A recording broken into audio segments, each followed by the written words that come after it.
So we got we had the idea, and we were like, let's do the trip, and we kept talking about it, and we thought about like all the hypothetical like things that we would need for the trip. Obviously, we would need bikes.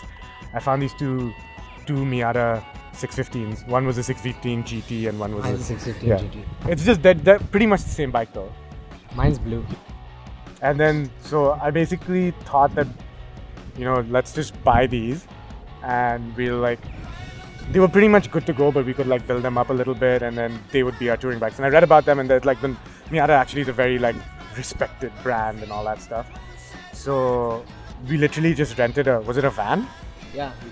I got the van, and I came to Uday's place, and I was like, dude, come downstairs. And I knew he didn't like, his heart wasn't into buying it, because even if we did do the trip, he was ready to do it on his shitty ass bike. Like he was just like, I'll do it on this bike and I'll just fix it and stuff. And I was like, no, that's not gonna work. Like it might work, but it would be a pain in the ass. Well, I knew I was gonna buy a bike, but I wasn't doing the research that you were like online. And then out of the blue, he's like, come, we're gonna go buy cycles. Yeah, and like he was like, oh, I don't have cash on me. And I was like, I don't care, I would do like $700 and like, we're buying the bike today. The first time we were like, okay, let's do some maintenance, was like, Umar's like, okay, I'm coming to your place. And then we spent an entire Saturday taking apart our cranks, our bottom brackets.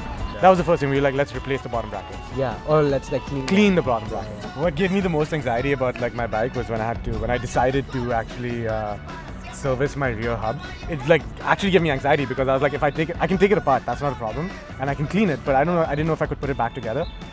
So like I did it, I watched a few videos, and it's actually not that hard, but it took me a really long time. So I think it's just like doing something once, and then the next time you do it, it becomes a little easier because you kind of know what to look out for. Yeah. And then the next time it becomes a little quicker. When you start working on your own bike, when you like put it together on your own, when you understand the difference between like good parts and bad parts, and cheap parts, and like parts that people use, then you start like valuing your cycle a lot more. It doesn't have to be expensive, but it's yours because you put it together. Okay, so we're biking from Vancouver to St. John's, which is from coast to coast, from Canada coast to coast, on a bike.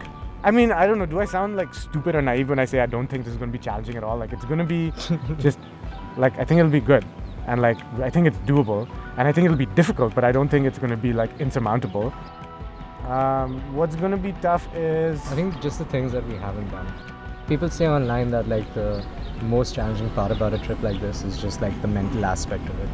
So it's like, you know what, maybe we should like go sleep on the side of the highway for a bit and like eat like shitty food for a few months, but like have a good time doing it, and like realize like, you know what, life's not that bad. It gives you better appreciation for our life in Toronto. We'll see why we're doing it when we're done.